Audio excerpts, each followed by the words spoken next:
तो हेलो बच्चों, ये है हमारा नेक्स्ट लेक्चर जिसमें हम किसके बारे में पढ़ेंगे, अपना एरोमेटिक हाइड्रोकार्बन्स के बारे में पढ़ेंगे।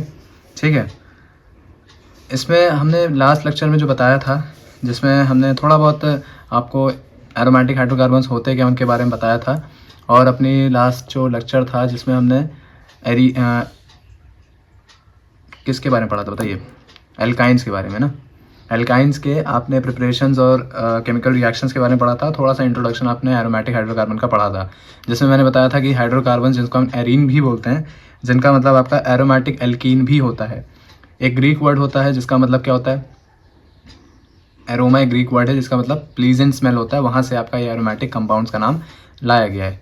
ठीक, और क्या होता है एरोमेटिक कंपाउंड्स के बारे में अगर और जानकारी लेना चाहें तो क्या होता है, ऐसे हाइड्रोकार्बन्स, साथ ही साथ उनके क्या हो, हाइड्रोकार्बन्स के जो डेरिवेटिव्स होते हैं कौन से, एल्काइल, एल्काइनिल और एल्काइनिल। ठीक है, स्पेलिंग्स में है देखिए, एक एल्काइल बोला ALKYL, एक है आपका एल्केनाइल ALKENYL, और एक होता है एल्काइनिल, के के बाद ई की जगह क्या होता है YNYL। ये जो डेरिवेटिव्स होते हैं जो क्या करते हैं, एक या एक से ज़्यादा बेंजीन रिंग कंटेन करते हैं, चाहे तो वो फ्यूज्ड में हो या आइसोलेटेड फॉर्म्स में हो, किसमें, अपने मॉलिक्यूल्स में, उनको हम क्या बोलते हैं, एरोमेटिक हाइड्रोकार्बन्स बोलते हैं। ठीक, बेंजीन जो होते हैं आपको पता है हाईली अनसैचुरेटेड होते हैं। कई रिएक्शंस में क्या होता है एरोमेटिक कंपाउंड्स की, कई सारी जो रिएक्शन होंगी एरोमेटिक कंपाउंड्स की, उसमें बेंजीन रिंग जो होती है वो अपने अनसैचुरेशन को क्या कर लेती है, रिटेन भी कर लेती है। अनसैचुरेशन का मतलब आप कुछ अभी रिएक्शंस पढ़ेंगे, फ्रिडल क्राफ्ट, एल्काइलेशन, एसाइलेशन, ठीक है, उन सब में क्या होता है, आपका बेंजीन रिंग में जो पाई इलेक्ट्रॉन्स होते हैं उनका डीलोकलाइजेशन होता है, जिससे क्या होता है वो अपने अनसैचुरेशन को खो देती हैं, लेकिन रेजोनेंस की वजह से क्या हो जाता है, वो वापस से अपने अनसैचुरेशन को रिटेन कर ले जाती हैं।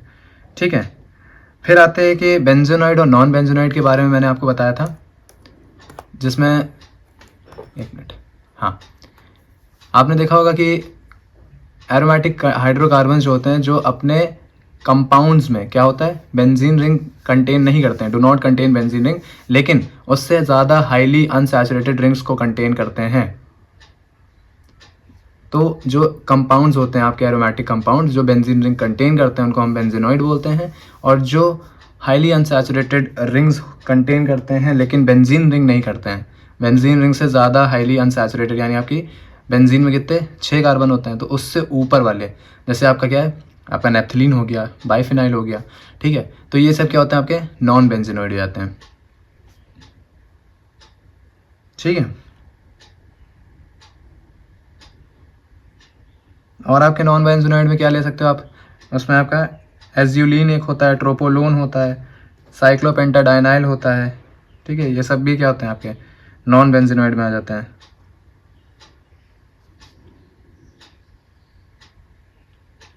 अच्छा, इसके बाद एक फार्मूला होता है आपका, जैसे अभी तक आप पढ़ रहे थे CnH2n+2, CnH2n2 और CnH2n-2, है ना, CnH2n+2, CnH2n और CnH2n-2, ऐसे वाले आपने पढ़े, एक -1 वाला भी बताया था मैंने। तो ये सारे होते हैं। इसके बाद क्या आता है आपका, एक फॉर्मूला है आपका इसके लिए, नोमेनक्लेचर है ना, तो नोमेनक्लेचर में क्या होता है आपका, एरियंस के, एरियंस आपके कई डिफरेंट सीरीज़ में आपके क्लासीफाई किए गए हैं, किसके डिपेंड पे, number of fuse benzene rings, मतलब एक तरह से आपका क्या है, कितनी फ्यूज रिंग्स हैं, मतलब कितनी रिंग्स आपस में फ्यूज हैं, उनके नंबर से भी क्या होता है, इनका नोमेनक्लेचर होता है, और इनको डिफरेंट सीरीज़ में क्लासीफाई किया गया है। जनरल फॉर्मूला जो है इसका वो क्या होता है, CnH2n-6m, क्या बोला मैंने, CnH2n-6m, जहाँ पे n क्या होता है, नंबर ऑफ कार्बन एटम्स होता है, और m आपकी नंबर ऑफ रिंग्स होती हैं। मोनोसाइक्लिक एरियंस के लिए आपकी m की जो वैल्यू होती है वो 1 होती है, ठीक है, और आपका n की वैल्यू वहाँ पे कितनी होगी, 6 होगी, जो कि आपका क्या बनाता है, बेंजीन बनाता है सिर्फ। अगर आप उसमें देखेंगे तो कार्बन कितने हैं, 6 हैं, और n क्या है, कार्बन कोई तो बता रहा है, m क्या है, 1, तो बेंजीन में एक रिंग बनती है, नंबर ऑफ कार्बन कितने होते हैं, 6 होते हैं। अब बायसाइक्लिक के लिए हम अगर देखें, मोनो के लिए हो गया, बायसाइक्लिक के लिए क्या होता है, n की वैल्यू आपकी 10 होगी, मतलब उसमें नंबर ऑफ कार्बन आइटम्स कितने होंगे, 10 होंगे, और m कितना हो जाएगा, 2 हो जाएगा। m किसको बता रहा है, कितनी रिंग्स हैं आपकी, है ना, अब वो फ्यूज्ड हो या आइसोलेटेड हो। फिर ट्राईसाइक्लिक आता है, ट्राईसाइक्लिक में आपके n की वैल्यू 14 हो जाती है, मतलब उसमें आपके कार्बन कितने होंगे, 14 होंगे, ठीक। और m की वैल्यू कितनी हो जाएगी, 3 हो जाएगी। तो जो फर्स्ट मेंबर है सीरीज़ का वो क्या होता है, ट्राईसाइक्लिक के लिए बता रहा हूँ, वो आपका एंथ्रासीन होता है या फिनैंथ्रासीन भी बोलते हैं उसको।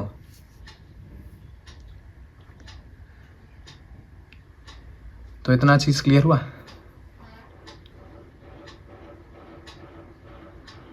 अब इसके बाद अगर आप देखेंगे तो जैसे मैंने बताया कि आपके जो नॉमेनक्लेचर और आइसोमेरिज्म है, अभी नॉमेनक्लेचर बताया, आइसोमेरिज्म में देखेंगे आपकी बेंजीन जो होता है सिमेट्रिकल मॉलिक्यूल होता है। तो जितने भी 6 हाइड्रोजन्स होते हैं, हाइड्रोजन आइटम होते हैं बेंजीन के, वो आपके क्या होते हैं, इक्विवेलेंट होते हैं। मतलब 6 के 6 कार्बन जो है वो आपस में क्या है, इक्वल है। तो जो रिप्लेसमेंट होता है आपका एक हाइड्रोजन आइटम का बेंजीन के, किससे होता है, किसी सब्सटीट्यूएंट से होगा। मतलब एक हाइड्रोजन को हटाएंगे हम, कोई उसकी जगह सब्सटीट्यूएंट वहाँ पे लगाते हैं, तो वो क्या देता है, सिंगल प्रोडक्ट देता है। कब, जब आपका सिर्फ एक हाइड्रोजन का रिप्लेसमेंट किया जा रहा है बेंजीन रिंग में से। जैसे यहाँ पे मान के चलिए हमारा क्या था, कार्बन पे यहाँ पे एक हाइड्रोजन होगा, उसको हमने क्या कर दिया, रिप्लेस करके मिथाइल का ग्रुप लगा दिया है। तो एक तरह से क्या हो गया है, इसने सिंगल प्रोडक्ट ही तो दिया। ऐसे आइसोमेरिज्म पढ़ोगे तब तो फिर इसके 2 और 3 बनते हैं। कैसे बनते हैं, उनकी पोजीशंस के हिसाब से। जैसे बेंजीन में क्या होता है, एक आपका ऑर्थो पोजीशन होती है, एक पैरा होती है और एक मेटा होती है, ठीक है। तो मोनो सब्स्टिट्यूशन प्रोडक्ट जो होता है बेंजीन का, वो आइसोमेरिज्म शो नहीं करता है। लेकिन आपका जैसे 2 हाइड्रोजन आइटम जो हैं बेंजीन रिंग के, उनको जब आप रिप्लेस करते हो 2 सेम या डिफरेंट सब्स्टिट्यूएंट से, तब वो आपके 3 आइसोमर्स देता है। अभी यहाँ पे जैसे कि यहाँ पे 2 ही बने हुए हैं, देखिए तीसरा बना है क्या, नहीं 2 ही बनाए हैं। एक, हाँ ये आपका क्या है, ऑर्थो का है, ये आपका एक पैरा का है और एक आपका मेटा का है। हाँ तो 3 ही आपके बने हुए हैं। क्यों, क्योंकि यहाँ पे आप देखेंगे तो 2 हाइड्रोजन आइटम्स आपके हटे हैं, और जब भी 2 हाइड्रोजन आइटम का रिमूवल होगा, या हम कह सकते हैं रिप्लेसमेंट करेंगे हम, है ना, सेम या डिफरेंट सब्स्टिट्यूएंट से, तो वहाँ पे 3 आइसोमर्स आपको मिलते हैं। उसी तरह से यहाँ पे क्या हुआ है, आपको ऑर्थो, मेटा और पैरा जाइल, इसको आपका मिथाइल बेंजीन भी बोलते हैं, ठीक है, या आप इसका दूसरा नाम टॉलवीन भी होता है, सिर्फ अगर सिर्फ एक CH3 लगाए तो टॉलवीन भी बोलते हैं, है ना। और ऑर्थो 1,2 जो आपका है डाईमिथाइल बेंजीन, जिसको ऑर्थोजाइलिन बोलते हैं। इसी तरह से आपका पैरा के लिए भी है और मेटा के लिए भी है, मेटाजाइलिन और पैराजाइलिन। बस उसका क्या होता है, ये एक आपका 1,2 होता है, एक 1,3, एक 1,4। ये आपकी नेमिंग है IUPAC देने के लिए, ठीक है, समझ में आ गया। और जो डाई सब्स्टिट्यूशन प्रोडक्ट होते हैं आपके बेंजीन के, वो आपके पोजीशन आइसोमर्स शो करते हैं। इसीलिए आइसोमर्स जो हैं वो मैंने बता दिया आपको, ऑर्थो, मेटा और पैरा देते हैं। तो ये आपका हो गया किसका, अभी तक नॉमेनक्लेचर कवर हो गया, आइसोमेरिज्म कवर हो गया, बेंजीन एरोमेटिक हाइड्रोकार्बन होते हैं क्या, वो कवर हो गया। अब आते हैं स्ट्रक्चर क्या है बेंजीन का। देखिए बेंजीन के स्ट्रक्चर पढ़ने के लिए एक आपको नॉर्मल जैसे स्ट्रक्चर बताया जाता है, जिसमें कैक्यूल स्ट्रक्चर आता है। उसके बाद एक इसमें नहीं ऐड है, हम आपको सिर्फ नॉलेज के लिए बता देंगे, एक आपका होता है मॉलिक्यूलर ऑर्बिटल, ठीक है, बेंजीन का मॉलिक्यूलर ऑर्बिटल स्ट्रक्चर भी होता है, तो वो भी हम बताएंगे। बेंजीन के स्ट्रक्चर क्या है, जैसे यहाँ पे जो लिखा है मैंने कि बेंजीन जो एक आइसोलेट किया गया था, किसके ज़रिए, माइकल फराडे के ज़रिए 1825 में। तो मॉलिक्यूलर फॉर्मूला जो है बेंजीन का वो C6H6 होता है, जो कि ये इंडिकेट करता है कि हाई डिग्री ऑफ अनसैचुरेशन इसमें होता है। मॉलिक्यूलर फॉर्मूला जो है did not account for its relationship to corresponding alkanes, मतलब ये आपका जो मॉलिक्यूलर फॉर्मूला है ये आपके करस्पॉन्डिंग एल्कीन्स और एल्काइंस के रिलेशनशिप के लिए नहीं है, ठीक है, जो कि आपने पहले यहाँ यूनिट के सेक्शंस में आपने पढ़ा हुआ है, ठीक है। और चीज़ इसमें अगर हम बताएं स्ट्रक्चर बेंजीन के में, कि बेंजीन जो होते हैं, जैसा कि आपको बताया कि अनसैचुरेटेड कंपाउंड्स होते हैं, हाईली अनसैचुरेटेड। और साथ ही साथ अगर आप देखें तो बेंजीन में क्या बताया, C6H6 फॉर्मूला बताया, यानी इसमें क्या है, आपका करस्पॉन्डिंग एल्केन से 8 हाइड्रोजन्स कम होते हैं। जैसे एल्केन्स में अगर हम कार्बन 6 लेते हैं तो वहाँ पे कितने हो जाते हैं हाइड्रोजन, 14 हो जाते हैं ना। तो करस्पॉन्डिंग सैचुरेटेड एल्केन से 8 हाइड्रोजन की कमी भी होती है इसमें। अच्छा, जैसे बेंजीन है, बेंजीन अपने 3 हाइड्रोजन के 3 मॉलिक्यूल्स को जो ऐड करता है किसकी प्रेजेंस में, रहने निकल की प्रेजेंस में, ठीक है, या हम कह सकते हैं प्लैटिनम की प्रेजेंस में, और दोनों हैं क्या, एज ए कैटलिस्ट हम लेते हैं।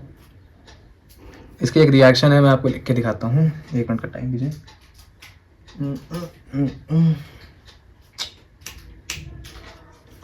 एक मिनट दीजिए बस, कोई कॉपी पेज, डिंग डिंग डिंग डिंग डिंग डिंग डिंग डिंग, 1 मिनट का टाइम दीजिएगा।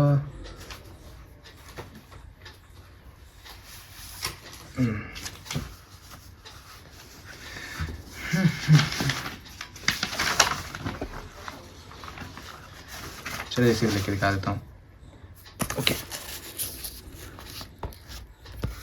तो मैंने बताया कि अभी रिएक्शन बता रहा था कि आपका जो बेंजीन होता है, जैसे C6H6 होता है, ठीक है, इसको हम क्या कह रहे हैं, हाइड्रोजन डाइहाइड्रोजन के साथ क्या कर रहे हैं, रिएक्ट कर रहे हैं, तो हमें क्या देता है, ये साइक्लोहेक्सेन देता है, यानी C6H12।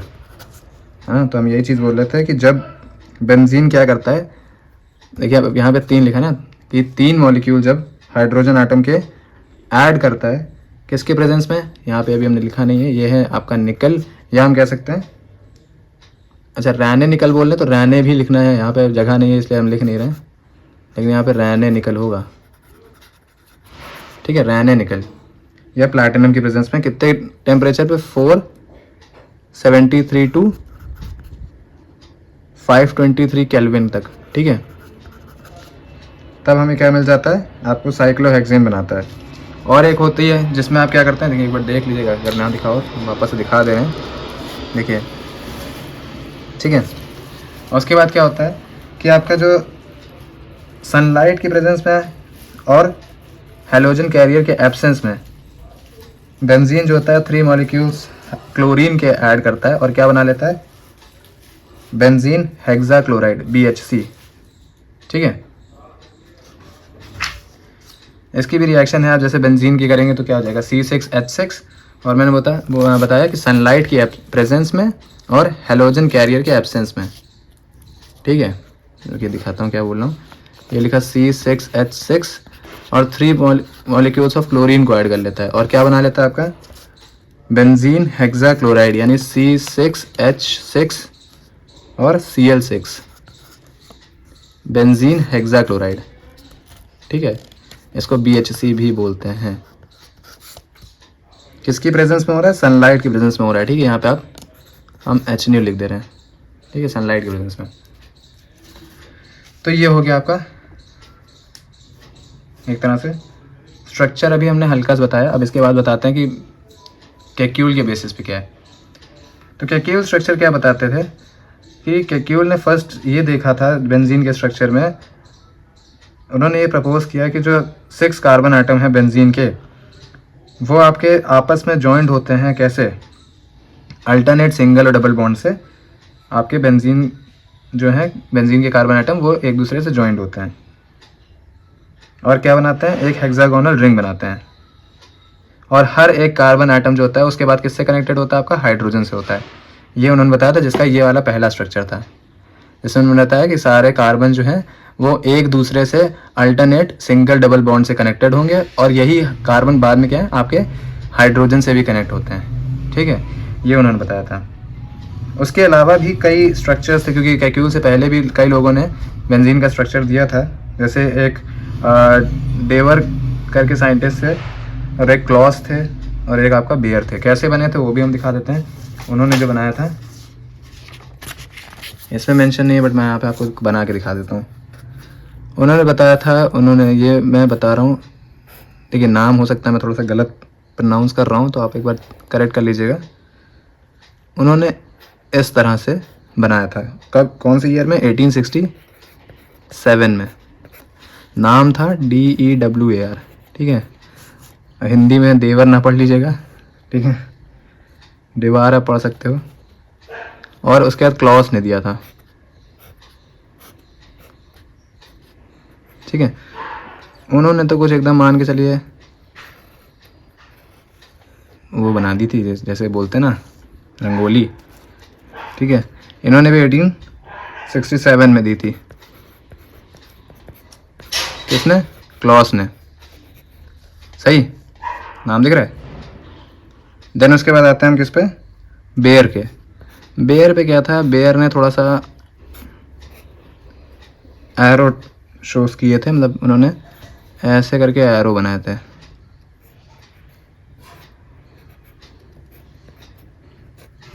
ठीक है, कुछ इस तरह से आपका ये तीसरा बना था, और ये इन्होंने 1892 में दिया था। नाम क्या था? Baeyer, BAEYER। ठीक है, ये 3 और स्ट्रक्चर्स थे। ठीक है, इसके बाद कुछ ऑब्जेक्शंस थे इनके स्ट्रक्चर पे। एक मिनट, जो स्ट्रक्चर्स पे इनके ऑब्जेक्शन हुए थे, है ना, वो भी बता देते हैं। ये तो वही चीज़ जो अभी मैंने बताई है कि आपके अल्टरनेट सिंगल डबल बॉन्ड होता है। हाँ, यहाँ पे नहीं लिखा, रुकिए थोड़ा सा आगे आते हैं, ये लिखा है अलग से। ऑब्जेक्शन जो थे वो क्या थे? 3 ऑब्जेक्शन किए गए थे कैक्यूल के स्ट्रक्चर पे, कि बेंजीन जो है वो रिमार्केबल स्टेबिलिटी ऑक्सीडाइजिंग एजेंट्स के टूवर्ड क्यों देता है ना, और सब्स्टिट्यूशन रिएक्शन में क्यों जाता है, क्योंकि बताया जाता है ना एडिशन से ज़्यादा अच्छा वो सब्स्टिट्यूशन रिएक्शन में जाता है, और 3 डबल बॉन्ड्स कंटेन करता है। ये पहला ऑब्जेक्शन था। फिर कैक्यूल फॉर्मूला जो था बेंजीन के लिए, वो 2 तरह के बॉन्ड्स कंटेन करता था, सिंगल और डबल। लेकिन एक्सरे डिफ्रैक्शन में ये स्टडी की गई थी, तो ये देखा गया था कि जो बेंजीन का स्ट्रक्चर है वो रेगुलर हेक्सागन है, जिसका एंगल कितना 120 डिग्री है। ठीक है, ऑल कार्बन कार्बन बॉन्ड जो हैं वो आपस में लेंथ जो है, बॉन्ड लेंथ जो है सभी कार्बन की, वो क्या है? इक्वल है। दैट इज़ 1.39 एंगस्ट्रॉम और 139 पिकोमीटर। एंगस्ट्रॉम में लिख नहीं पा रहा था, मतलब कि ए के ऊपर डिग्री नहीं लग रही थी इसमें। ठीक है, इस चक्कर में मैंने पूरा लिख दिया। बाकी और भी लिखा है मैंने, carbon carbon single bond length कितनी है? 1.54। ये आप चाहो तो मॉलिक्यूलर, जो मैंने बताया ना अभी एक बताई थी मॉलिक्यूलर स्ट्रक्चर ऑफ बेंजीन, तो उसमें आप ये सब लिख सकते हैं कि बेंजीन में आपका कार्बन कार्बन की जो बॉन्डिंग है उसमें सब कार्बन क्या हैं? sp2 हाइब्रिडाइज्ड हैं। बॉन्ड एंगल तो आपने देख ही लिया, 120 डिग्री का बनता है। ठीक है, और बॉन्ड लेंथ भी आप उसमें यही सब मेंशन कर सकते हैं कि 1.39 एंगस्ट्रॉम होती है आपकी किसके बीच की? कार्बन कार्बन डबल बॉन्ड के बीच की, है ना। डबल बॉन्ड के बीच की आपकी कितनी है बॉन्ड लेंथ? 1.34। और कार्बन कार्बन बॉन्ड लेंथ जो है वो आपस में इक्वल होती है, जो आपकी 1.39 है। बाकी आपका कार्बन कार्बन जो सिंगल बॉन्ड की है वो कितनी है? 1.54। तो ये सब मेंशन आप उसमें कर सकते हैं। फिर तीसरा था कि कैक्यूल स्ट्रक्चर जो थे वो सिर्फ मोनो सब्स्टिट्यूटेड प्रोडक्ट को प्रेडिक्ट करते थे। Would predict only 1 mono substituted product और 2 ऑर्थो डाई सब्स्टिट्यूटेड प्रोडक्ट को, मतलब इतना ही प्रेडिक्ट कर पाता था Kekulé structure, 1 mono substituted product को और 2 डाई सब्स्टिट्यूटेड प्रोडक्ट को। ठीक है, तो ये 3 ऑब्जेक्शंस भी आप कैक्यूल के स्ट्रक्चर पे किए गए थे। अब आते हैं हम किस चीज़ पे? जो पीछे आपके ये 2 बेंजीन बने थे इनके बारे में। जैसे कि आप देख रहे हैं जहाँ पे ये वाला जो है, आपने पढ़ा होगा कि जो डायब्रोमो बेंजीन है ना, तो उसमें होता क्या है आपका, जैसे है तो दोनों ही अगर आप देखें तो ऑर्थो डायब्रोमो बेंजीन है, लेकिन एक में डबल बॉन्ड यहाँ पे लगा है, एक में डबल बॉन्ड अल्टरनेट लगा हुआ है। तो देखिए ये वाला हमको नहीं पढ़ाया जाता है, लेकिन ये पढ़ाया जाता है। ऐसा क्यों है?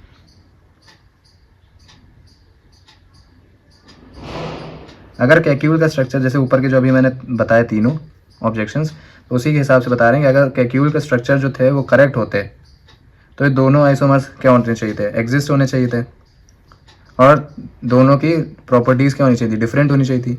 लेकिन हमें पढ़ाया गया जाता है सिर्फ एक ऑर्थो डायब्रोमो बेंजीन हमें बताया जाता है, और इसी को क्या करने के लिए, समझाने के लिए कैक्यूल ने क्या की थी? एक डायनेमिक इक्विलिब्रियम अपनी थ्योरी दी थी, डायनेमिक इक्विलिब्रियम की। किसके बीच में? दोनों ही स्ट्रक्चर्स के बीच में। इसीलिए नीचे आपका क्या है, जो 2 बेंजीन बनी है उसमें इक्विलिब्रियम शो किया गया है। और ये इक्विलिब्रियम में अगर हम दूसरे वर्ड्सों में समझाएं तो क्या कहने का मतलब है कि जो पोजीशन है सिंगल और डबल बॉन्ड्स की वो फिक्स्ड नहीं होती है। ठीक है, और ऑक्सीलेट होती रहती है बैक एंड फोर्थ मोशन में 2 एडजेसेंट पोजीशंस के बीच में। ठीक है, तो ये जो डायनेमिक थ्योरी उन्होंने दी थी इक्विलिब्रियम की, उसी से फिर यहाँ पे चीज़ हो गई थी कि अच्छा ये वाला स्ट्रक्चर हम लोग को इसीलिए नहीं पढ़ाया जाता था, ये बताया जाता था, है ना। और डायनेमिक इक्विलिब्रियम की थ्योरी से उन्होंने बता दिया था कि यहाँ पे दोनों जो बेंजीन आपको दिख रही हैं वो क्या है, आपस में इक्विलिब्रियम में है और उसमें डीलोकलाइजेशन होता है, मतलब इलेक्ट्रॉन्स का रोटेशन होता रहता है ना। पढ़ भी लेते हैं क्या लिखा है इसमें। Benzene was found to form only one ortho disubstituted product. This problem was overcome by Kekulé by suggesting the concept of oscillating nature of double bond. वही जो अभी मैंने बताया। Even with this modification, Kekulé structure of benzene fails to explain unusual stability and preference to हाँ देखो यहाँ पे एक चीज़ और बता रहा है, Kekulé structure जो था बेंजीन का वो ये बताने को मतलब नहीं बता पाया था जो अनयूजुअल स्टेबिलिटी होती थी, ठीक है, उसको नहीं बता पाता था। और सब्स्टिट्यूशन रिएक्शन को प्रेफरेंस ज़्यादा क्यों दी जाती थी एडिशन रिएक्शन के कंपैरिजन में, जो कि बाद में रेजोनेंस के ज़रिए समझाई गई वो चीज़ को। तो रेजोनेंस पे आते हैं। रेजोनेंस क्या होता है? रेजोनेंस जो होता है एक तरह का फिनोमेना है जिसका मतलब ये है, किसी एक मॉलिक्यूल के लिए हम ये कह सकते हैं 2 या 2 से ज़्यादा लुईस स्ट्रक्चर जो हैं वो आपके बन सकते हैं, जो कि पोजीशंस इलेक्ट्रॉन की पोजीशन में डिफर करेंगे, ठीक है, लेकिन पोजीशंस में नहीं। उसमें क्या बोला, इलेक्ट्रॉन की पोजीशन में डिफर करेगा and not in the relative position of atoms. Atoms की पोजीशन में कोई चेंजेस नहीं होंगे, मतलब जो कार्बन हम 6 बनाते हैं वो जैसे कार्बन बनते हैं वो वैसे ही बनेंगे, हाइड्रोजन जहाँ होते हैं वो वहीं रहेंगे, तो एटम्स की कोई भी रिलेटिव पोजीशन में चेंजेस नहीं होंगे। बट जो भी उनके लुईस स्ट्रक्चर्स बनेंगे उनमें इलेक्ट्रॉन की पोजीशन में क्या होंगे, डिफरेंस होंगे। तो कई सारे क्या होते हैं इलेक्ट्रॉन लुईस स्ट्रक्चर्स बनते हैं जिनको कैनोनिकल स्ट्रक्चर या रेजोनेंस स्ट्रक्चर बोला जाता है। रियल स्ट्रक्चर जो होगा मॉलिक्यूल का वो कभी भी रिप्रेजेंट नहीं किया जाएगा किसी एक भी कैनोनिकल स्ट्रक्चर के जरिए, ठीक है, लेकिन उनका एक रेजोनेंस हाइब्रिड बनता है। उन सभी रेजोनेंस स्ट्रक्चर का क्या बनता है, एक रेजोनेंस हाइब्रिड बना दिया जाता है, जो कि आपको ये वाला मिलता है। ये कह दो या ये कह दो। अब आते हैं हम कॉन्सेप्ट ऑफ स्टेबिलिटी पे। रेजोनेंस की स्टेबिलिटी में क्या क्या चीज़ें हैं, ठीक है। इसमें अगर आपको कोई समस्या हो तो बताइएगा, कमेंट करिएगा अगर कोई समस्या हो रही हो ना।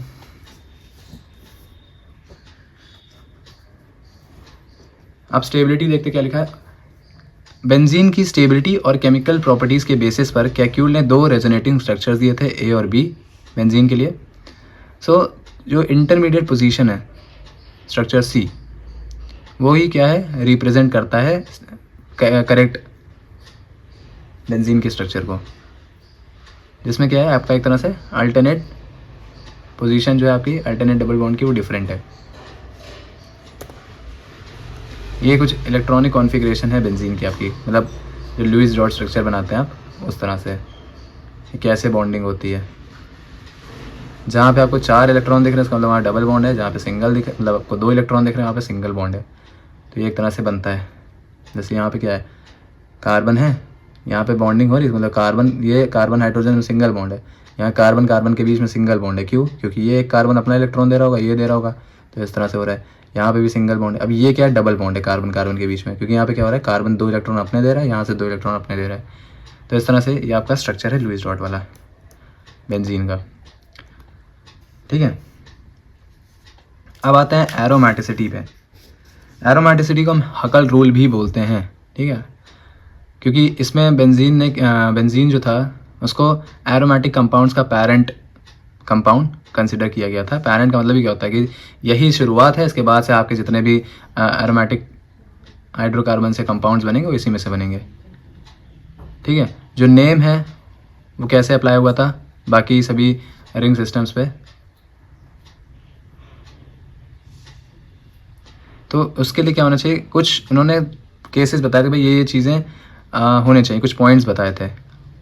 तो पहली चीज़ क्या है, एरोमेटिक कंपाउंड होने के लिए प्लेनैरिटी होनी चाहिए, पाई इलेक्ट्रॉन्स का रिंग में पूरी तरह से डीलोकलाइजेशन होना चाहिए, और 4n+2 पाई इलेक्ट्रॉन्स जो होने चाहिए रिंग में प्रेजेंट होने चाहिए, जहाँ पे n की वैल्यू कितनी होती है, इंटीजर होती है, 0 से आपकी 1 2 3 और कई सारे।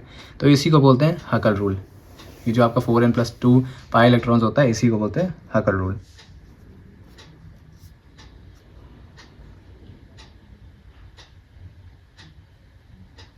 जैसे अभी मैंने ये तो बता ही दिया प्लेनैरिटी होती है, ठीक है, और ये फॉर्मूला आपको बताया कि 4n+2 पाई इलेक्ट्रॉन्स होने चाहिए।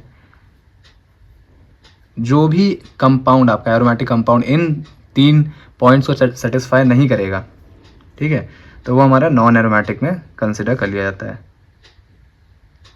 कोई भी एक अगर वो सेटिस्फाई नहीं कर पाया, मतलब प्लेनारिटी नहीं है या 4n+2 पाई इलेक्ट्रॉन्स को ओबे नहीं कर रहा है, डीलोकलाइजेशन नहीं हो रहा है पाई इलेक्ट्रॉन्स का रिंग में, कोई भी एक अगर वो सेटिस्फाई नहीं करता है तो वो हमारा क्या हो जाता है, नॉन एरोमेटिक कंपाउंड हो जाता है। ठीक है, एरोमेटिसिटी पे आ गया। अब ये कुछ एग्जांपल्स हैं एरोमेटिक कंपाउंड्स के, जिसमें आप देख रहे हैं कि यहाँ पे क्या हो रहा है, डीलोकलाइजेशन हो रहा है इलेक्ट्रॉन का, तभी यहाँ पे क्या आ रहा है आपका, ये लोन पेयर एक इलेक्ट्रॉन का आ रहा है, यहाँ पे भी है डीलोकलाइजेशन हुआ तभी यहाँ पे पॉजिटिव आया है। तो ये सब आपके ऊपर के क्या है होता है, इसमें भी है, नैफ्थलीन में भी, एंथ्रासीन में भी, फिनांथ्रासीन। क्योंकि देखिए आप एंथ्रासीन और फिनांथ्रासीन सिर्फ रिंग क्या है, थोड़ी सी हल्की सी चेंज होती है, 3 रिंग ये भी कंटेन करता है, 3 रिंग ये भी कंटेन करता है, बस पोजीशन में थोड़ा चेंज है। ठीक है, फिनांथ्रासीन की जो हम ये मैंने मुझे याद है, फिनांथ्रासीन की जो बनने की प्रोसेस होती है, मतलब मैं एक तरह से कह सकता हूँ सिंथेसिस, ये हम लोग को मास्टर्स में पढ़ाई जाती है। फिनांथ्रासीन की जो सिंथेसिस कराई जाती है, ये हम लोग को मास्टर्स में सिंथेसिस पढ़ाई जाती है। आप लोगों को तो चलिए रिएक्शंस पढ़ाई जाती हैं या फिर प्रिपरेशन पढ़ाई जाती है। बाद में जब बड़ी क्लासों में जाओगे तो सिंथेसिस पढ़ाई जाती है, बनता कहाँ से है, आया कहाँ से है। ठीक है, पूरी चीज़ें सब होती है, तो अलग चीज़ें। एक इस पर मैं बनाऊंगा कि एंटी एरोमेटिक कौन से होते हैं, नॉन एरोमेटिक कौन से हैं, है ना, और एरोमेटिक कौन से हैं। इस पर भी एक वीडियो मैं अलग से बनाऊंगा जिसमें क्वेश्चंस लेके आऊँगा आपके लिए। अब बेंजीन की प्रिपरेशन पे आते हैं। तो जैसे एरोमेटिक कम आपके बेंजीन कहाँ से बना सकते हैं हम, डी कार्बोक्सिलेशन के प्रोसेस से भी हम लोग क्या कर सकते हैं, आपका बेंजीन बना सकते हैं। जैसे बोल रहा है कि बेंजोइक एसिड, बेंजोइक का मतलब क्या है, बेंजीन पे आपका कार्बोक्सिलिक का ग्रुप लगाओ। तो बेंजोइक एसिड को हम क्या करते हैं, सोडा लाइम के साथ, सोडा लाइम एक बार पीछे भी बताए थे, है ना, कि आपका सोडियम हाइड्रोक्साइड और कैल्शियम ऑक्साइड का क्या होता है, मिक्सचर होता है एक तरह से। तो वहाँ से हमारा क्या बनता है, आपका सोडियम बेंजोएट बनता है। सोडियम बेंजोएट बनता कैसे, अच्छा देखिए आपका यहाँ पे क्या होता है, O और H के बीच में जो बॉन्ड होता है, यहाँ से H क्या होता है, क्योंकि आपका प्रोटोनेशन एक वर्ड आप जानते होंगे, जहाँ से क्या होता है H अपना निकल जाता है इलेक्ट्रॉन दे करके, है ना। और इसका क्या होता है, OH यहाँ से होता है, NaOH में क्या होता है, Na+OH- होता है, तो ये वाटर बना करके निकल जाता है, वही चीज़ यहाँ पे दिखा रहा है। और सोडियम क्या होता है, वहाँ जाकर के जुड़ जाता है, तो सोडियम बेंजोएट बनता है। अब यही सोडियम बेंजोएट क्या होता है, एक तरह से जब डबल बार हो रहा है, एक तरह से मान के चलिए आप एक्सेस में ले रहे हो उसको, उस चीज़ को, तो वहाँ पे क्या होगा, दोबारा से हम सेम क्या कह सकते हैं, सोडा लाइम के साथ आप रिएक्शन कराएंगे तो क्या हो जाएगा, आपका बेंजीन वहाँ से बन जाएगा। अभी इसकी मैकेनिज़्म जो होगी वो भी हम पूरी पढ़ाएंगे, ठीक है। मैकेनिज़्म की लेकिन वीडियो अलग बनाएंगे, क्योंकि हम सिर्फ इसमें अभी रिएक्शन बता रहे हैं। मैकेनिज़्म आपको हम एक और वीडियो डालेंगे, उसमें हम पहले आप ये थ्योरी पढ़ लीजिएगा, उसके बाद हम उसकी मैकेनिज़्म भी बता देंगे, तो मैकेनिज़्म के साथ पूरी चीज़ें हम समझा देंगे। ठीक, आते हैं उसके बाद कि हम फिनॉल का रिडक्शन के ज़रिए, अगर हम रिडक्शन कर दें फिनॉल का, तो भी हम क्या करते हैं, आपका बेंजीन बना सकते हैं। एक और चीज़ मैं आपको इम्पोर्टेंट बताना चाहूँगा कि जब हमने एल्काइंस की वीडियो ख़त्म करी है, मैंने कुछ फिर 2025 के IIT JEE के क्वेश्चंस भी देखे थे, उसमें बहुत अच्छे अच्छे क्वेश्चंस इसके आए हैं, उसकी भी हम एक वीडियो डालेंगे जिसमें हम सिर्फ IIT के क्वेश्चंस को सॉल्व करेंगे कि कैसे आपके पूरे हाइड्रोकार्बन से क्या क्या क्वेश्चन पूछे गए। ठीक, तो अभी हम देखते हैं फिनॉल के रिडक्शन से कैसे आप बेंजीन बना सकते हैं। तो रिडक्शन के लिए हम क्या लेते हैं, जिंक डस्ट लेते हैं, ठीक है। अब जिंक डस्ट को हम क्या करेंगे, फिनॉल के जो वेपर हैं उनको जिंक डस्ट के थ्रू हम क्या करेंगे, पास कराएंगे, और वहाँ पे रिडक्शन होगा, जिससे आपकी बेंजीन वापस से बन जाएगी, मतलब वापस क्या बेंजीन आपकी बन जाएगी। तो एक ये प्रोसेस है। तीसरा है साइक्लिक पॉलीमराइजेशन के ज़रिए हम बेंजीन को बना सकते हैं। तो जैसे इथाइन होता है, ये बहुत पूछी जाती है, ये वाली साइक्लिक जो है पॉलीमराइजेशन से आप बेंजीन को कैसे बनाते हैं, ये भी बहुत पूछा जाता है। तो इथाइन को हम क्या करते हैं, रेड हॉट आयरन ट्यूब से पास कराते हैं 873 केल्विन पे, तो बेंजीन आपका बनता है। कैसे हो रहा है, अगर देखें तो यहाँ पे क्या हो रहा है, एक तरह से डीलोकलाइजेशन ही हो रहा है आपके पाई इलेक्ट्रॉन्स का। ये पाई इलेक्ट्रॉन होते हैं क्योंकि 1 सिग्मा 2 पाई होते हैं, तो यहाँ पे क्या हो रहा है, ये पाई बॉन्ड टूट करके इधर कार्बन कार्बन के बीच में आ रहा है, ये पाई बॉन्ड टूट करके इस कार्बन कार्बन के बीच में आ रहा है, और ये पाई टूट करके इधर, तो आपकी ये चीज़ बन रही है। तो डीलोकलाइजेशन से भी क्या होता है आपका,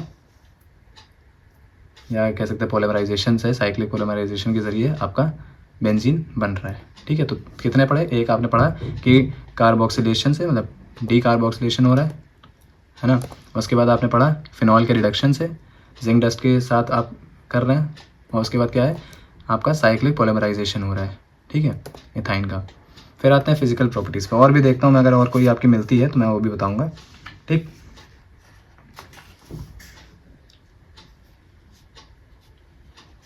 होते तो जैसे और भी हैं, जैसे आप वुड्स फिटिक रिएक्शन होती है, नेमिंग रिएक्शन है, उससे भी आप क्या कर सकते हैं, एरीन बना सकते हैं। एरीन मतलब बेंजीन आप बना सकते हो, ठीक।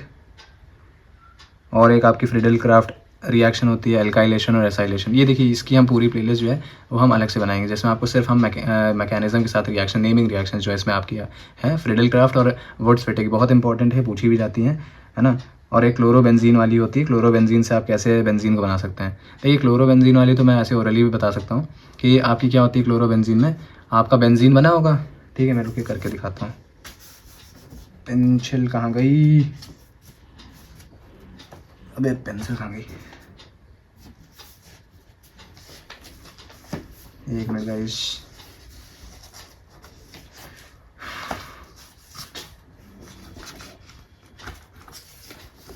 थोड़ा सा टाइम दीजिएगा,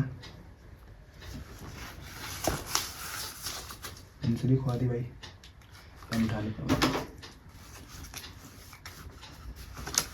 ठीक है, क्लोरोबेंजीन वाली कैसे कर सकते हैं आप। क्लोरोबेंजीन के लिए क्या करेंगे, जैसे आपने बेंजीन बनाया, ठीक है, आप बेंजीन में यहाँ पे क्या कर सकते हो, जो रेजोनेंस वाला होता है वो भी आप बना सकते हो। फिर उसके बाद क्या है, क्लोरोबेंजीन ये हुआ। अब इसका क्या करेंगे आप, नेसेंट हाइड्रोजन के साथ, या एक तरह से आप कह सकते हो ये भी रिडक्शन हो रहा है आपका इन द प्रेजेंस ऑफ निकल एल्युमिनियम एलॉय, ठीक है, और सोडियम हाइड्रोक्साइड, इसकी प्रेजेंस पर रिएक्शन हो रही है, ठीक है। तो आपका ये क्या दे रहा है, बेंजीन प्लस HCl, यहाँ से आपका क्या बनेगा, रिडक्शन हो रहा है। तो ये क्या बनेगा, बेंजीन रिडक्शन हो करके आपका यहाँ पे क्या, HCl। रिडक्शन में आपको क्लास 10th में पढ़ाया जाता है ऑक्सीडेशन रिडक्शन के बीच में डिफरेंस, ठीक है, जिसमें आप बताते हो कि ऑक्सीजन का एडिशन ऑक्सीडेशन कहलाता है, लेकिन रिमूवल ऑफ हाइड्रोजन आपका रिडक्शन होता है।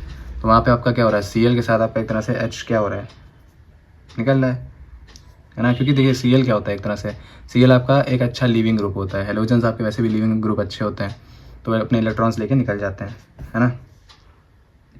और क्योंकि 2 हाइड्रोजन से हमने करा, तो जो भी कार्बन के पास यहाँ पे जो था, मान के चलिए अगर आपका ये था Cl, यहाँ से निकलेगा तो इस कार्बन पे प्लस चार्ज आएगा।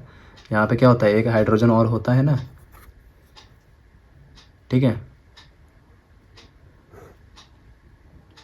तो ये जो दूसरा हाइड्रोजन है वो, उसका एक हाइड्रोजन तो इसके साथ चला जाएगा, एक हाइड्रोजन आपका वहाँ जुड़ेगा, ठीक है।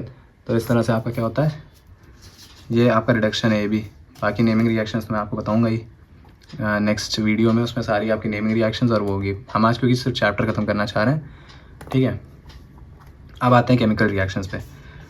तो केमिकल रिएक्शंस में क्या है आपका, जब बेंजीन को हम क्या करते हैं, हीट करते हैं कंसनट्रेट नाइट्रिक एसिड और कंसनट्रेटेड H2SO4 के मिक्सचर के साथ हीट करेंगे बेंजीन को, ठीक है। तो आपका बेंजीन का जो एक हाइड्रोजन है वो क्या हो जाएगा, आपका रिप्लेस हो जाएगा और क्या दे देगा, नाइट्रोबेंजीन दे देगा। यहाँ से आपका क्या हो रहा है, एक हाइड्रोजन हटेगा और वहाँ पे आपका NO2 का ग्रुप, नाइट्रो ग्रुप लग जाएगा और क्या बन जाएगा, आपका नाइट्रोबेंजीन बन जाएगा और वाटर मिल जाएगा। ये आपकी रिएक्शन है। फिर बेंजीन का सल्फोनेशन है, ठीक है। सल्फोनेशन कैसे होता है आपका बेंजीन का, देखिए अभी वीडियो बहुत लेंदी हो जाएगी, तो इसीलिए मैं आपकी सिर्फ अभी रिएक्शन कैसे हो रही है वो देख लीजिए। जितनी भी आपकी मैकेनिज़्म है जस्ट नेक्स्ट वीडियो में आपको, मैं ऐसे के नीचे आपको ऊपर आई टैब पे क्लिक करिएगा, आपको मिल जाएगी, ठीक है। और वैसे भी मैंने पूरी प्लेलिस्ट बनाई है, तो इसी के जस्ट नीचे आपको मिल जाएगी। तो आप नाइट्रेशन, सल्फोनेशन, ठीक है, एल्काइलेशन, एसाइलेशन, इन सब की आपको मिल जाएगी। तो बेंजीन का जो मिक्सचर है, अगर आप फ्यूमिंग H2SO4 के साथ, या हम जिसको ओलियम भी बोलते हैं, जिसमें आपका क्या होता है, H2SO4 प्लस SO3 का मिक्सचर होता है। इसको जब हम हीट करते हैं 353 केल्विन के टेम्परेचर पे, तो एक हाइड्रोजन, क्योंकि देखिए ये सब क्या है, मैंने बताया ना, एडिशन की जगह क्या होता है वहाँ पे आपका सब्सटीट्यूशन को ज़्यादा प्रेफर करता है बेंजीन। तो यहाँ पे क्या हो रहा है, हाइड्रोजन हट रहा है, सब्सटीट्यूट एक आकर के वहाँ पे जुड़ रहा है ना। एक सब्सटीट्यूशन का मतलब क्या होता है, एक को हटाना, उसकी जगह दूसरे को लगाना। तो सल्फोनेशन में भी क्या, सल्फोनेशन का मतलब SO3H। तो वहाँ पे क्या होगा, आपका बेंजीन जब आप कंसनट्रेटेड H2SO4 और SO3 के मिक्सचर के साथ जिस रिएक्ट करोगे 353 केल्विन पर, तो आपका क्या होता है, यहाँ से एक हाइड्रोजन हटेगा, ठीक है, और एक SO3H का ग्रुप जुड़ेगा। अब ये भी हम बताएंगे कि क्यों ऑर्थो पे ही बन रहा है, मेटा पैरा पे क्यों नहीं बन रहा है, इस पर भी बताएंगे। है ना। अब हेलोजिनेशन कर रहे हैं, हेलोजिनेशन का मतलब आपको पता है कि हेलोजन का जुड़ना, है ना। तो एरीन्स जब हेलोजन्स के साथ आपका रिएक्ट करते हैं लुईस एसिड की प्रेजेंस में, जैसे कि एनहाइड्रस FeCl3 हो गया, या अच्छा एनहाइड्रस का मतलब क्या होता है, एनहाइड्रस का मतलब होता है जिसमें से आपके वाटर के मॉलिक्यूल्स को रिमूव कर दिया गया हो, तो वो क्या देता है हमें, हेलो एरीन्स देते हैं, ठीक। मतलब आपका बेंजीन का जब हमने किसी एनहाइड्रस AlCl3 FeBr3 FeCl3 के साथ रिएक्शन करेंगे, आपका क्या बनेगा, अगर AlCl3 के साथ कर रहे हैं भैया क्लोरोबेंजीन बनेगा, ठीक है, क्योंकि आप हेलोजन्स की कर रहे हैं ना। ये तो आपका प्रेजेंस है, किसके प्रेजेंस में कर रहे हैं, बाकी कर किसके साथ रहे हैं, हेलोजन्स के साथ कर रहे हैं, ठीक। तो आपका अगर Fe2 के साथ करेंगे तो आपका क्या बनेगा,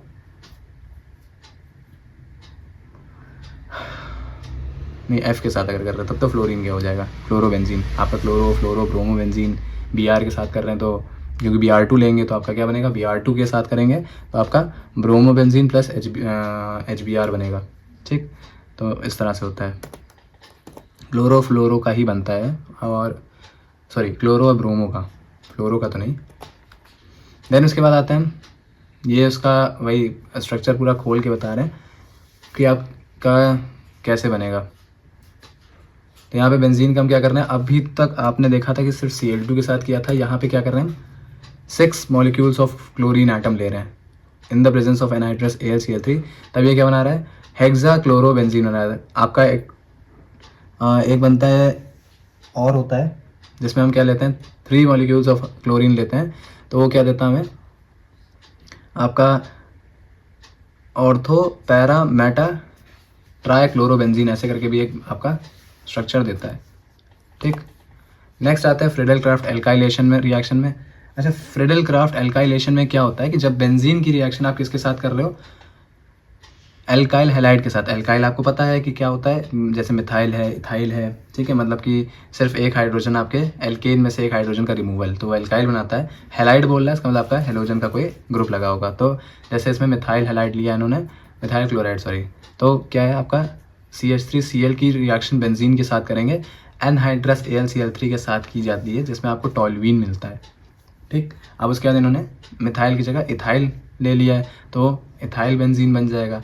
ये आपने अभी देखा भी था पीछे कि वन आपका ऑर्थो वाला जो ऑर्थो पोजीशन का जो बना था, जिसमें 3 आइसोमर्स आपने पढ़े थे अभी जाइलिन के, ऑर्थो मेटा पैरा, ठीक है, वैसे ही है।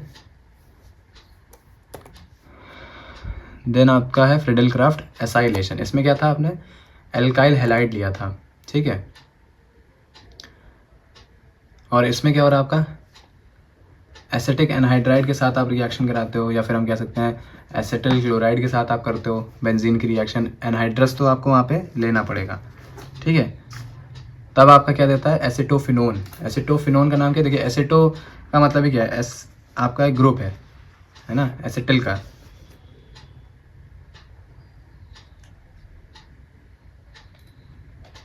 ठीक है, ये चीज़ें समझ में आ रही हैं।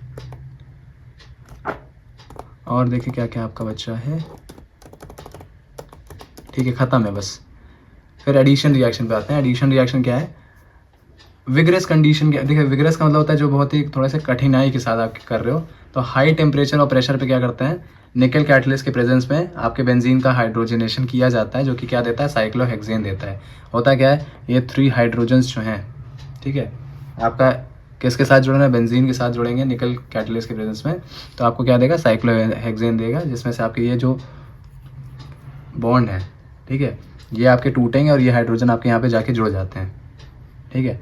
एक एक हाइड्रोजन तो होता ही है, अब ये बॉन्ड टूटेगा तो क्या होगा, ये हाइड्रोजन जाके जुड़ेगा, तो इस तरह से आपका क्या होता है, साइक्लोहेक्सेन बनता है, ठीक। अभी जैसे मैंने बताया ना, ये तो पीछे वाली है आपकी क्लोरोबेंजीन की, बेंजीन BHC जो बताया अभी, बेंजीन हेक्साक्लोराइड, ये हमने स्टार्टिंग में भी अभी आपको बताया था, जब हम केक्यूल स्ट्रक्चर से पहले जो हम चीज़ आपको बता रहे थे, ठीक है, स्ट्रक्चर ऑफ बेंजीन में, तब भी आपको ये चीज़ हमने बताई थी। फिर कंबशन की बात क्या आती है, जब आप एयर में हीट करते हो, बेंजीन कैसा आपका जलता है, सूटी फ्लेम के साथ। इसकी एक रिएक्शन आपकी BSc में होती है फर्स्ट ईयर में। सूटी का मतलब होता है, सूटी फ्लेम का मतलब होता है कि आपका थोड़ा सा काला धुएं के साथ ऐसे आपका जले। जैसे कभी कभी आरती वारती आप जलाते हो, जब तेल ज़्यादा डाल देते हो, जलता ज़्यादा है तो धुआं ज़्यादा देता है वो, तो सूटी फ्लेम का मतलब वही होता है। और वो क्या दे रहा होता है, कार्बन डाइऑक्साइड और वाटर आपको प्रोड्यूस कर रहा होता है। तो जैसे बेंजीन को क्या कह रहे हैं, आप एयर में हीट कर रहे हैं तो आपका क्या दे रहा है, कार्बन डाइऑक्साइड और वाटर दे रहा है। जनरल कंबशन रिएक्शन किसी भी हाइड्रोकार्बन के लिए कैसे दी जाती है, आपकी इस तरह से दी जाती है। ये भी फॉर्मूला आपका एनसीईआरटी में है, ठीक।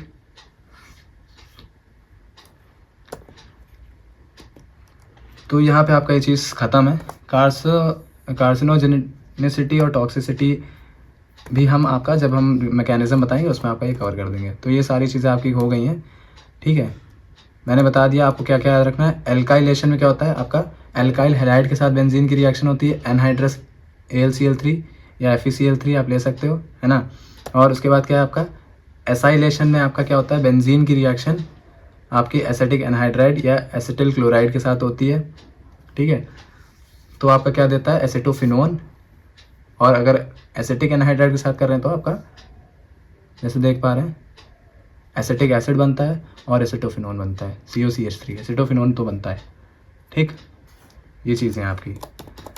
तो अगर आपको चीज़ें समझ में आ रही हों तो रिक्वेस्ट होगी कि आप चैनल सब्सक्राइब ज़रूर करिएगा। बाकी आपकी प्लेलिस्ट मैं पूरी बनाता जा रहा हूँ और कोशिश करूँगा कि जितनी जल्दी हो सके सारी चैप्टर जितने भी हैं वो सब आपके कवर हों, ठीक, और अच्छे से कवर हों जिससे आपको चीज़ें समझ में आए। तो पसंद आ रही हो तो मैं रिक्वेस्ट करूँगा कि आप चैनल को सब्सक्राइब करके प्लेलिस्ट जो मैं बना रहा हूँ उसको अपने दोस्तों में भी शेयर करिए, जिससे उनको भी इन सब चीज़ों की नॉलेज हो, ठीक। बाकी मिलते हैं अपने नेक्स्ट वीडियो में, ठीक है। Thank you, bye bye, good evening.